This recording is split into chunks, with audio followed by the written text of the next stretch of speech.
வீடியோவில் brain fog பற்றி பேசியிருந்தோம். இது ஏன் ஏற்படுது அப்படின்னு பார்த்தோம்னா லைஃப் ஸ்டைல் இஷ்யூஸ்னாலேயோ அண்ட் ஹார்மோனல் சேஞ்சஸ்னால கூட இது ஏற்படுது.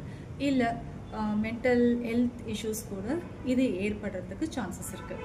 அண்ட் முக்கியமான விஷயம் சப்ஸ்டன்ஸ் யூஸ் பண்ணுறதுனால கூட இது இருக்கலாம். ஸோ இதை எப்படி மேனேஜ் பண்ணால் ஃபிக்ஸ் பண்ணலாம்? ஃபஸ்ட்டு உங்களுக்கு daily at least 7 to 8 hours sleep நிச்சயமாக தேவை.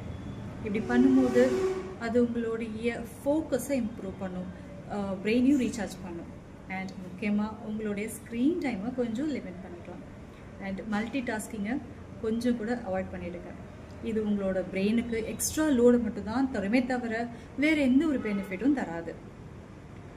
உங்களுடைய குவாலிட்டி ஆஃப் ஒர்க்கை இது ரொம்ப அஃபெக்ட் பண்ணும் மல்டி டாஸ்கிங்னால. ஸோ உங்களோட ஃபோக்கஸ் அப்டேட் பண்ணுறீங்கன்னா பெருசாக எந்த இம்ப்ரூவ்மெண்ட் இருக்காது. ஸோ சயின்டிஃபிக்கலி இது ப்ரொடக்டிவிட்டியை டிக்ரீஸ் பண்ணும்.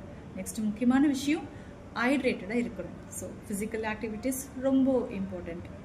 கம்பல்சரியாக தினமும் 10 நிமிஷமாவது ஒரு மெடிடேஷன் அந்த மாதிரி ப்ராக்டிஸ் பண்ணிக்கலாம். கண்டிப்பாக இதை ஃபாலோ பண்ணிங்கன்னா பிரெயின் ஃபாக்ல இருந்து நிச்சயமாக வெளில வந்துடலாம்.